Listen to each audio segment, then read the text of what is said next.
تیرے خلق کو حق نے عظیم کہا، تیری خلق کو حق نے جمیل کیا، کوئی تجھ سا ہوا ہے نہ ہوگا شاہ، تیرے خالق حسن و ادا کی قسم۔ الحمدللہ رب العالمین والصلاة والسلام علی سید المرسلین، اما بعد فاعوذ باللہ من الشیطان الرجیم، بسم اللہ الرحمن الرحیم۔ الصلاة والسلام علیک یا رسول اللہ وعلی آلک واصحابک یا حبیب اللہ، الصلاة والسلام علیک یا نبی اللہ وعلی آلک واصحابک یا نور اللہ۔ سرکار دو عالم صلی اللہ تعالی علیہ وآلہ وسلم کا فرمان علی شان ہے، بے شک بروز قیامت دہشتوں اور دشوار گزار گھاٹیوں سے جلد نجات پانے والا شخص وہ ہوگا جس نے دنیا میں مجھ پر کثرت سے درود پڑھا ہوگا۔ صلو علی الحبیب صلی اللہ تعالی علی محمد صلی اللہ علیہ وسلم۔ پیارے پیارے اسلامی بھائیوں، اللہ تبارک و تعالی نے دین اسلام کی صورت میں ہمیں سب سے عظیم دین عطا فرمایا، جو اللہ کی بارگاہ میں کامل دین بھی ہے، پسندیدہ دین بھی ہے، اور اللہ تبارک و تعالی کے احکامات پر مشتمل بھی ہے۔ دین اسلام کی جو سب سے پہلی بنیادی سیڑھی ہے وہ اس دین کے بارے میں علم حاصل کرنا ہے۔ قرآن پاک میں اور احادیث مبارکہ میں حصول علم کے بے شمار فضائل بیان کیے گئے، کیونکہ بغیر علم کے نہ آدمی کے اعتقادات درست ہو سکتے ہیں، نہ اس کا عمل درست ہو سکتا ہے، نہ اس کی عبادت درست ہو سکتی ہے، اور نہ اس کے دیگر شرعی معاملات درست ہو سکتے ہیں۔ اللہ تبارک و تعالی نے زندگی کے ہر شعبے میں ہمیں دین کے احکام عطا فرمائے، خواہ ان کا تعلق عبادات کے ساتھ ہو، ان کا تعلق معاملات کے ساتھ ہو، ان کا تعلق معاشرت کے ساتھ ہو، ان کا تعلق عقائد کے ساتھ ہو، یا ان کا تعلق اخلاقیات کے ساتھ ہو۔ دین کے جتنے بھی شعبے ہیں اور زندگی گزارنے کے جتنے بھی شعبے ہیں، اللہ تبارک و تعالی نے ان سب کے بارے میں ہمیں اپنی تعلیمات عطا فرمائیں۔ ان تعلیمات کو حاصل کرنے کے ذرائع متعدد ہیں، کتابوں کا پڑھنا، علماء کو سننا، اور حصول علم دین کے لیے سفر اختیار کرنا، علماء کے پاس جانا، نیک محافل اور نیک مجالس میں جانا، یہ سب حصول علم کے ذرائع ہیں۔ اس علم کے حاصل کرنے کے فضائل کیا ہیں؟ اگر اجمالی طور پر اس پر غور کریں تو اللہ تبارک و تعالی نے قرآن پاک میں جو بار بار ارشاد فرمایا کہ اللہ تعالیٰ کی تخلیقات میں غور کرو، آسمانوں میں، زمینوں میں، اللہ تعالیٰ کی صفات کے مظاہر میں، فرش و عرش میں، مختلف چیزوں میں جو غور کرنے کا حکم ارشاد فرمایا، ان تمام چیزوں کے اندر اپنے علم میں اضافہ کرنے کا پہلو پایا جاتا ہے۔ علم کا حاصل کرنا دین اسلام کی نگاہ میں کس قدر پسندیدہ اور کس قدر باعث فضیلت ہے، آج اس کے بارے میں کچھ روایات اور کچھ آیات سنیں گے، اور جو علم حاصل کرنا ہم پر نہایت ضروری ہے، کچھ اس کی تفصیلات کے بارے میں معلومات حاصل کریں گے۔ اللہ تبارک و تعالی قرآن پاک میں ارشاد فرماتا ہے، قُلْ هَلْ يَسْتَوِي الَّذِينَ يَعْلَمُونَ وَالَّذِينَ لَا يَعْلَمُونَ۔ اے محبوب تم فرماؤ، کیا علم والے اور بے علم برابر ہیں؟ مراد یہ کہ علم والے اور بے علم برابر نہیں۔ اللہ تبارک و تعالی کی بارگاہ میں ان دونوں کے مرتبوں میں بڑا فرق ہے۔ جنہیں علم کی دولت ملی، جنہیں حکمت کی توفیق ملی، جنہیں دانش مندی عطا کی گئی، جنہیں دین کا علم عطا کیا گیا، ان کا مرتبہ اللہ کی بارگاہ میں بڑا بلند ہے۔ چنانچہ ایک دوسرے مقام پر اللہ تعالیٰ ارشاد فرماتا ہے، سورہ مجادلہ کی آیت، ارشاد فرمایا یرفع اللہ الذین آمنوا منکم والذین اوتوا العلم درجات، اے لوگو تم میں جو ایمان والے ہیں اور جنہیں علم عطا کیا گیا اللہ تعالیٰ ان کے درجے بلند فرماتا ہے۔ جو ایمان والے ہیں اور جنہیں علم کی دولت عطا کی گئی اللہ تعالیٰ ان کے درجے بلند فرماتا ہے۔ کتنے درجے بلند ہوتے ہیں؟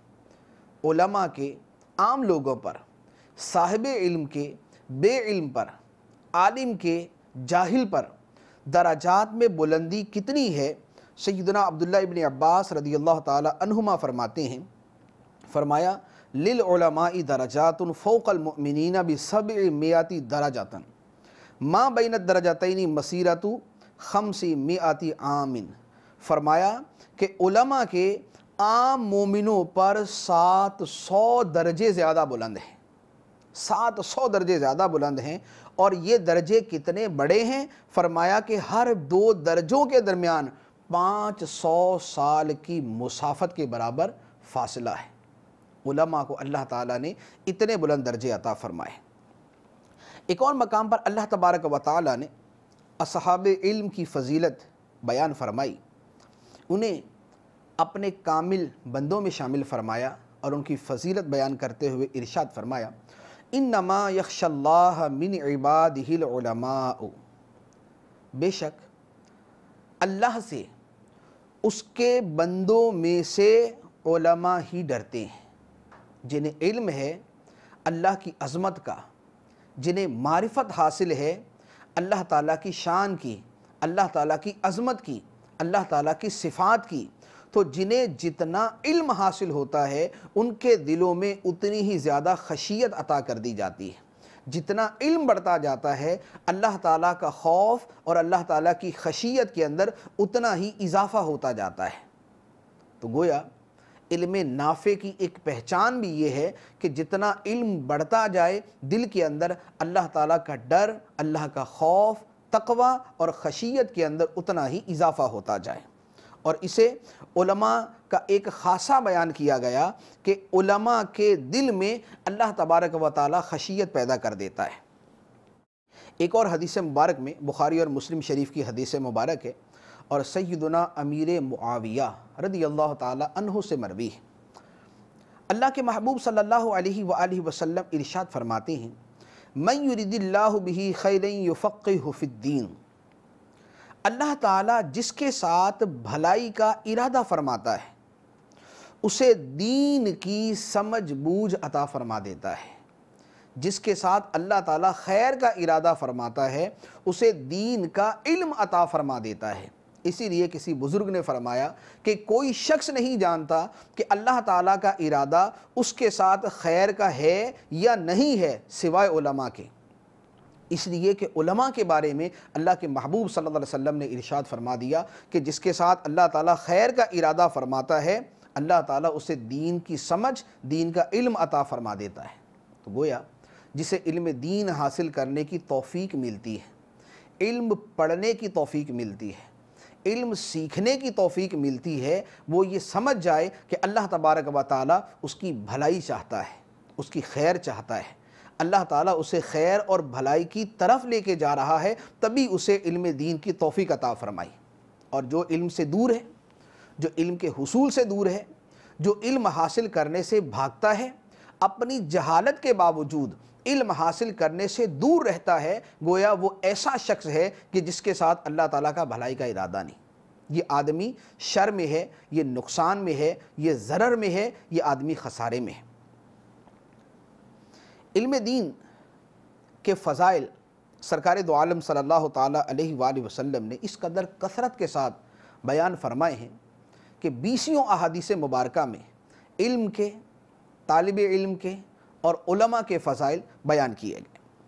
ایک حدیث مبارک میں حضرت ابو امامہ رضی اللہ تعالیٰ عنہ سے مروی ہے کہ سرکار دو عالم صلی اللہ علیہ وآلہ وسلم کے سامنے 2 آدمیوں کا ذکر کیا گیا۔ ایک وہ شخص جو عابد ہے، عبادت کرنے والا ہے، دوسرا وہ شخص جو عالم ہے، علم والا ہے۔ نبی پاک صلی اللہ علیہ وآلہ وسلم نے ان کے بارے میں ارشاد فرمایا، دونوں کا تذکرہ یوں ہوا کہ دونوں میں کس کا مقام دوسرے سے بڑھ کر ہے، عالم کا مقام بڑا ہے یا عابد کا مقام بڑا ہے۔ اللہ تعالیٰ کے حبیب صلی اللہ علیہ وآلہ وسلم نے ارشاد فرمایا، فضل العالمی علی العابدی کا فضلی علی ادناکم، فرمایا عالم کی فضیلت عابد پر ایسی ہے جیسے میری فضیلت تمہارے ادنا آدمی پر ہے۔ تم میں سے ایک آدمی پر جتنی میری فضیلت ہے، اللہ تعالیٰ نے عالم کو عابد پر اس طرح فضیلت عطا فرمائی ہے۔ فضیلت کے مراتب میں فرق ہوگا، تشبیہ کے لیے اور فضیلت کے لیے اللہ کے محبوب صلی اللہ علیہ وآلہ وسلم نے یہ ارشاد فرمایا۔ تو گویا عالم اور عابد میں سے اللہ تعالیٰ عالم کو عابد پر فضیلت عطا فرماتا ہے۔ اسی طرح کی ایک اور حدیث مبارک بھی ہے، فرمایا گیا فقیہ واحد اشد علی الشیطان من الف عابد، کہ ایک فقیہ شیطان کے مقابلے میں 1000 عابد سے زیادہ بھاری ہے۔ یعنی شیطان کو 1000 عبادت گزار لوگوں سے اتنی تکلیف نہیں ہوتی جتنی ایک عالم سے ہوتی ہے۔ وجہ کیا ہے؟ بہت ساری وجوہات ہیں۔ اس کی ایک وجہ یہ بھی ہو سکتی ہے کہ عبادت گزار عبادت کرتا ہے لیکن اس عبادت کے آداب کو نہیں جانتا، اس عبادت کی شرائط کو نہیں جانتا، اس عبادت کے فرائض کو نہیں جانتا، اور نتیجہ یہ ہوتا ہے کہ اپنی طرف سے عبادت کیے جا رہا ہے لیکن اس کی ہر عبادت اس کے فرض یا شرط کو ترک کرنے کی وجہ سے مردود ہوتی جا رہی۔ اب وہ 1000 نفل پڑھتا ہے لیکن اس کے 1000 نفل پڑھنا اس لیے مردود ہو جاتا ہے کہ وہ اس کے فرائض یا شرائط کو ترک کر دیتا ہے، جبکہ عالم ان باتوں کو سمجھتا ہے اور ان کو سامنے رکھ کر عبادت کرتا ہے۔ دوسری وجہ یہ بھی ہو سکتی ہے کہ عبادت کرنے والا جو کام کر رہا ہے اس کا فائدہ صرف اس کی اپنی ذات کو ہے۔ عبادت کرنے والے کو عبادت کا فائدہ حاصل ہوتا ہے، اس کی عبادت کا فائدہ دوسرے کو نہیں ملتا۔ ایک آدمی نوافل پڑھتا ہے، ساری رات نفل پڑھتا ہے، تو اس نے وہ عبادت کی جس کا نفع صرف اسی کو ملتا ہے، جبکہ جو عالم ہے اس کا علم اسے بھی فائدہ دیتا ہے اور اس کے ساتھ دوسروں کو بھی فائدہ دیتا ہے، اور اللہ کی بارگاہ میں وہ عبادت زیادہ پسندیدہ ہے جس کا فائدہ خود اس آدمی کے ساتھ دوسروں کو بھی پہنچتا ہے۔ اور ایک عالم دوسرے کتنے لوگوں کو فائدہ پہنچاتا ہے اس کا تو ہم اندازہ نہیں کر سکتے۔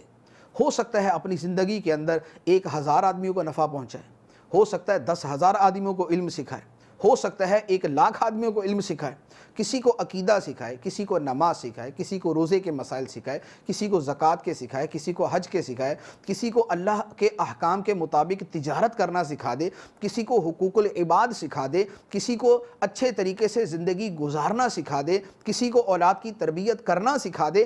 گویا زندگی گزارنے میں جتنے امور ہیں، عالم یہ تمام کی تمام چیزیں لوگوں کو سکھاتا ہے یا سکھا سکتا ہے۔ تو اس لیے اللہ تعالیٰ عالم کو عابد پر فوقیت اور فضیلت عطا فرماتا ہے۔ ایک اور حدیث مبارک میں اللہ کے محبوب صلی اللہ علیہ وآلہ وسلم نے ارشاد فرمایا، ان اللہ و ملائکتہ و اہل السماوات والارض حتی النملہ فی جحرہا و حتی الحوت لیصلون علی معلم الناس الخیر۔ ترمذی شریف کی حدیث ہے، فرمایا بے شک اللہ اور اس کے فرشتے اور آسمان و زمین والے، حتیٰ کہ سوراخ میں چیونٹیاں اور پانی کے اندر مچھلیاں، اللہ تعالیٰ لوگوں کو خیر سکھانے والے پر رحمت نازل فرماتا ہے، اور فرشتے اور آسمان و زمین والے اور چیونٹیاں اور مچھلیاں اس کے لیے دعائے خیر کرتی ہیں۔ اللہ تعالیٰ رحمت نازل فرماتا ہے اور آسمان و زمین والے اس کے لیے دعائے رحمت کرتے ہیں، جو لوگوں کو خیر کی بھلائی کی باتیں سکھاتا ہے، جو کسی کو اچھی بات کی نصیحت کرتا ہے، کو اچھی بات سکھا دیتا ہے، اس کے دین کے بارے میں، اس کے دنیا کے بارے میں، اس کی زندگی کے بارے میں، آخرت کے معاملات کے بارے میں جو دوسروں کو اچھی بات سکھاتا ہے۔ آسمان و زمین کے فرشتے اس کے لیے رحمت کی دعا کرتے ہیں، پانی کی مچھلیاں اس کے لیے رحمت کی دعا کرتی ہیں، اور سوراخوں میں چیونٹیاں اس کے لیے رحمت کی دعا کرتی ہیں، جو عالم بھی ہے، معلم بھی ہے، خود بھی جانتا ہے اور دوسروں کو بھی سکھاتا ہے۔ ایک اور حدیث مبارک میں اللہ کے حبیب صلی اللہ علیہ وآلہ وسلم نے فرمایا، فضل العالمی علی العابدی کفضل القمر لیلۃ البدر علی سائر الکواکب وان العلماء ورثۃ الانبیاء وان الانبیاء لم یورثوا دینارا ولا درہما وانما ورثوا العلم فمن اخذہ اخذ بحظ وافر۔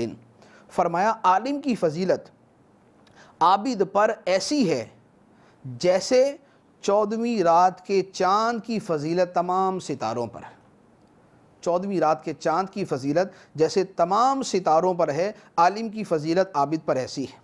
اور پھر فرمایا کہ علماء انبیاء کے وارث ہیں، علماء انبیاء کے نائب ہیں، ان کے خلیفہ ہیں۔ بے شک انبیاء درہم و دینار کی وراثت نہیں چھوڑتے، وہ تو علم کی وراثت چھوڑتے ہیں۔ انبیاء کی میراث علم دین ہے۔ پھر فرمایا کہ جس نے علم حاصل کر لیا اس نے بہت بڑا حصہ حاصل کر لیا۔ جسے علم کی دولت نصیب ہو گئی اسے نبیوں کی وراثت نصیب ہوگی، نبیوں کی میراث نصیب ہو گئی۔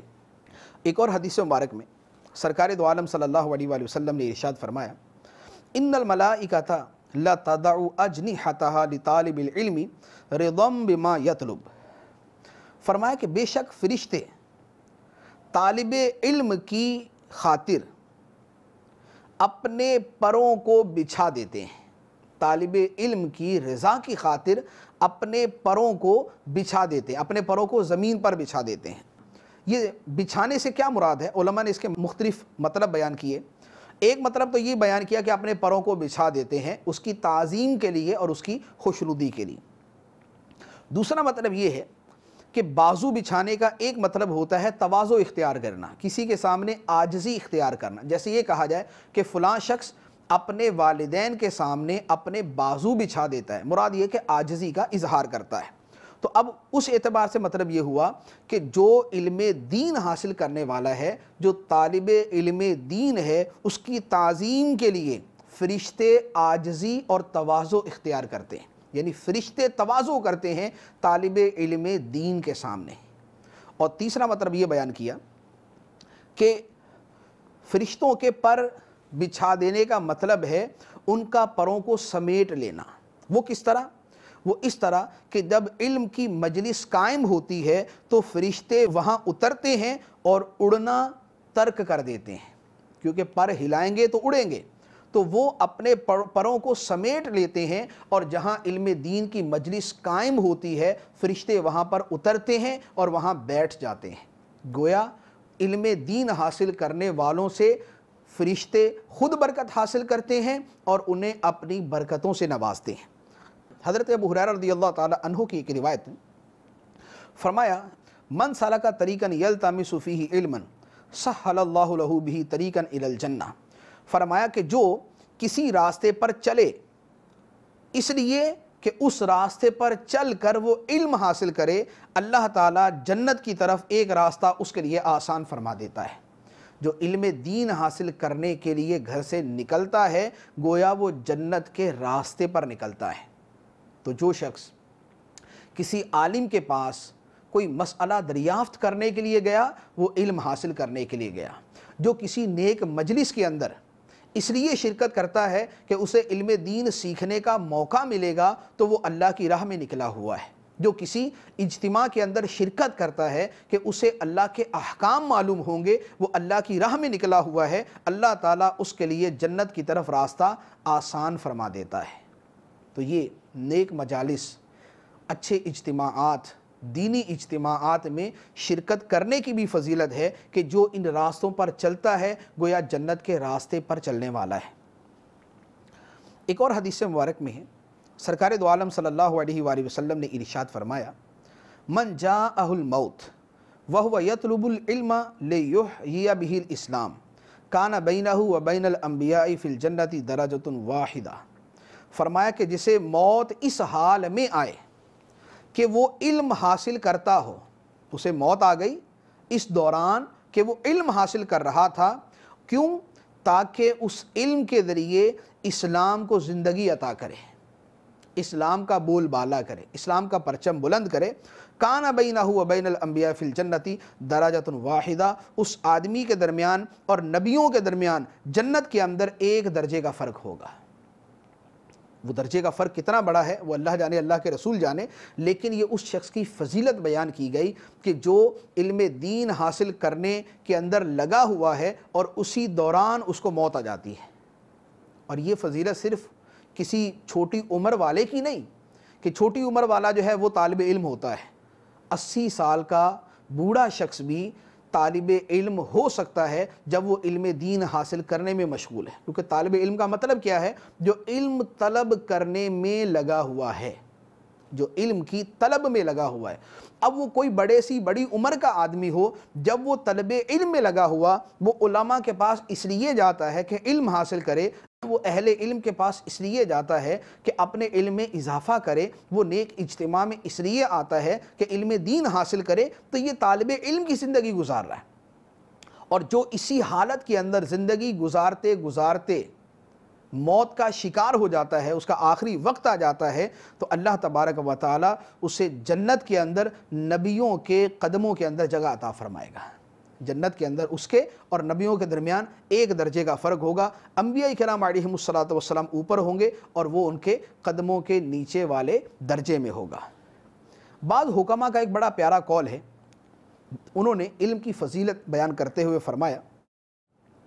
فرمایا کہ میں نہیں سمجھتا کہ جس شخص سے علم حاصل کرنا رہ گیا، جس شخص سے علم حاصل کرنا چھوٹ گیا، اس نے دنیا کے اندر حاصل کیا کیا۔ جس سے حصول علم چھوٹ گیا، اس نے دنیا کے اندر حاصل کیا کیا، اور جس نے علم حاصل کر لیا تو مجھے نہیں پتا اسے چھوٹ کیا گیا۔ مراد یہ کہ جس کو علم مل گیا اس کو سب کچھ مل گیا، اور جس سے علم رہ گیا، علم چھوٹ گیا، اس سے گویا ساری دنیا چھوٹ گئی۔ علم کا حصول ساری دنیا کا حصول ہے، اور علم کا رہ جانا، چھوٹ جانا، تو اب اگرچہ دنیا کی اور چیزیں اس کو حاصل ہو جائیں، لیکن جو شخص علم سے محروم ہے گویا وہ ہر خیر سے محروم ہو گیا۔ تو حصول علم جو ہے یہ حصول خیر ہے، دنیا و آخرت کی بھلائی کے حصول کا ذریعہ ہے۔ پھر علم سیکھنے کے ساتھ ایک اور بہت بڑا مرتبہ اس کا ہے جو سیکھنے کے بعد سکھاتا بھی ہے۔ بخاری و مسلم کی حدیث ہے، نبی پاک صلی اللہ علیہ وآلہ وسلم نے حضرت علی رضی اللہ تعالی عنہ سے ارشاد فرمایا، لَأَن يَهْدِيَ اللَّهُ بِكَ رَجُلًا وَاحِدًا خَيْرٌ لَكَ مِنْ أَن يَكُونَ لَكَ حُمْرُ النَّعَمِ۔ فرمایا کہ اے علی، تیرے ذریعے کسی ایک شخص کا ہدایت پا جانا، تیرے ذریعے ایک شخص کا ہدایت پا جانا اس سے بہتر ہے کہ تیرے لیے عرب کا انتہائی قیمتی مال یعنی سرخ اونٹ ہو، دنیاوی مال حاصل تجھے ہو جائے، اس سے بہتر ہے کہ تیرے ذریعے کسی شخص کو ہدایت حاصل ہو جائے۔ تو گویا علم حاصل کرنے کے آداب میں سے ایک ادب ہے کہ آدمی جو علم حاصل کرے وہ دوسروں کو سکھائے۔ ہم اگر کوئی مسئلہ جانتے ہیں تو ہم دوسروں کو سکھائیں، اگر ہمیں کسی بات کا علم ہے ہم دوسروں تک پہنچانا شروع کریں، اگر ہمیں نماز پڑھنا آتی ہے تو ہم اسے سکھائیں جسے نماز پڑھنا نہیں آتی، اگر ہم نماز پڑھنا سیکھ کر آئے ہیں تو ہم اپنے گھر والوں کو سکھائیں، اپنے دوستوں کو سکھائیں، اپنے جاننے والوں کو سکھائیں، اپنے ماتحتوں کو سکھائیں۔ اگر کاروبار کا کوئی مسئلہ ہم نے سیکھا ہے تو ہم اپنے ساتھ والوں کو سکھائیں تاکہ ہم بھی حلال کمائیں، ہمارے ساتھ والے بھی حلال کمائیں۔ اگر ہم نے اچھے اخلاق کی کوئی بات سنی ہے، برے اوصاف کے بارے میں ہم نے کوئی علم حاصل کیا ہے تو ہم دوسروں کو بھی اس کے بارے میں علم سکھائے کہ علم کے آداب میں سے ہے کہ جو آدمی سیکھے وہ دوسروں کو سکھائے، اور جو دوسروں کو سکھانے والا ہے اس کے بارے میں فرمایا کہ تیرے ذریعے کسی کا ہدایت حاصل کر لینا تیرے لیے دنیاوی مال و اسباب سے بھی زیادہ بہتر ہے۔ اس طرح اس کے اور بہت سارے فضائل ہیں علم حاصل کرنے کے، علم سکھانے کے۔ یہاں پر ایک اہم بات جو عرض کرنے کی ہے وہ یہ ہے کہ سرکار دو عالم صلی اللہ علیہ وآلہ وسلم نے ارشاد فرمایا، طلب العلم فریضۃ علی کل مسلم و مسلمہ، علم کا حاصل کرنا ہر مسلمان مرد و عورت پہ فرض ہے۔ کیا ہم کبھی غور کرتے ہیں کہ ہمارے اوپر کون سا علم حاصل کرنا فرض ہے، اور کیا ہم نے وہ علم حاصل کر لیا یا ہم ابھی تک اس فرد علم کے حاصل کرنے میں ناکام رہے یا ہم نے اس کے بارے میں کوشش ہی نہیں کی۔ عقائد کا علم حاصل کرنا، وہ عقیدے جاننا تاکہ جس کے ذریعے ہم کفر سے بچ سکیں اور ہماری زبان سے یا ہمارے افعال سے کوئی ایسی بات یا ایسا کام نہ ہو جائے جو دین اسلام سے خارج کر دے۔ عبادات کے مسائل سیکھنا جو ہم پر لازم ہیں وہ ضروری ہے، نماز کے مسائل سیکھنا ضروری، وضو غسل کے مسائل ہیں سیکھنا ضروری۔ اسی طرح ہم معاشرے کے اندر مل جل کے رہتے ہیں، ایک دوسرے کے حقوق کیا ہیں، تو حقوق العباد کے مسائل سیکھنا یہ ہم پہ فرض، یہ ضروری ہے۔ اسی طرح ہمارے دل کے اندر اخلاص ہے یا ریاکاری ہے، عاجزی ہے یا تکبر ہے، اچھی عادات ہیں یا بری عادات ہیں، ہمارے دل میں حسد ہے یا مسلمان کے بارے میں خیر خواہی ہے، ہم دوسروں کی خیر خواہی چاہتے ہیں یا ہمارے دل میں بغض و کینہ ہے، یہ مسائل سیکھنا یہ ہم پہ فرض ہے۔ تو کیا ہم نے اس پر کبھی غور کیا کہ کون سے مسائل ہیں جن کا سیکھنا ہمارے اوپر فرض ہے، اور جو فرض ہیں وہ ہم نے سیکھے یا نہیں سیکھے؟ سرکار دو عالم صلی اللہ علیہ وآلہ وسلم نے واضح طور پہ فرما دیا کہ علم کا حاصل کرنا ہر مسلمان مرد و عورت پہ فرض ہے۔ تو ایسا نہ ہو کہ ہماری زندگی گزر جائے، ہم دنیا کی ہر چیز تو سیکھتے جائیں، دنیاوی علم بھی سیکھتے جائیں، کاروبار کرنا بھی سیکھتے رہیں کہ کاروبار اچھے سے اچھے طریقے سے کیسے کیا جاتا ہے، کسٹمر کو کیسے جو ہے وہ قائل کیا جاتا ہے، اور دنیاوی علوم جو ہے وہ سارے کے سارے حاصل کرتے رہیں، لیکن وہ علم کہ جس کا تعلق دین کے ساتھ ہے، جس کا تعلق اللہ کے ساتھ ہے، جس کا تعلق اللہ کے رسول صلی اللہ علیہ وسلم کے ساتھ ہے، جس کا تعلق عبادت کے ساتھ ہے، جس کا تعلق دین اسلام کے ساتھ ہے، ہم اس علم سے دور ہوں۔ اگر ایسا ہے تو بڑی بدنصیبی کی بات ہے، اور اگر ہم نے آج تک یہ فرض علم نہیں سیکھا تو ابھی سے ہم نیت کر لیں کہ ہم یہ فرض علوم سیکھیں گے، اس کے لیے ہمیں جو بھی اچھے سے اچھا ذریعہ میسر ہے ہم اسے استعمال کریں گے۔ تو جیسے مدنی چینل ہے، اجتماعات میں شرکت کرنا ہے، مدنی قافلوں میں سفر کرنا ہے، علماء کی خدمت میں حاضر ہونا ہے، علم دین کی کتابیں پڑھنا ہے، یہ تمام ذرائع وہ ہیں کہ جو ہمارے علم میں اضافے کا باعث اور جن کے ذریعے ہم فرض علم سیکھ سکتے ہیں۔ اللہ تبارک و تعالی ہمیں علم حاصل کرنے کی توفیق عطا فرمائے، علم پر عمل کی توفیق عطا فرمائے، علم کو دوسروں تک پہنچانے کی توفیق عطا فرمائے، آمین بجاہ النبی الامین صلی اللہ تعالی علیہ وسلم۔ تیرے خلق کو حق نے عظیم کہا، تیری خلق کو حق نے جمیل کیا، کوئی تجھ سا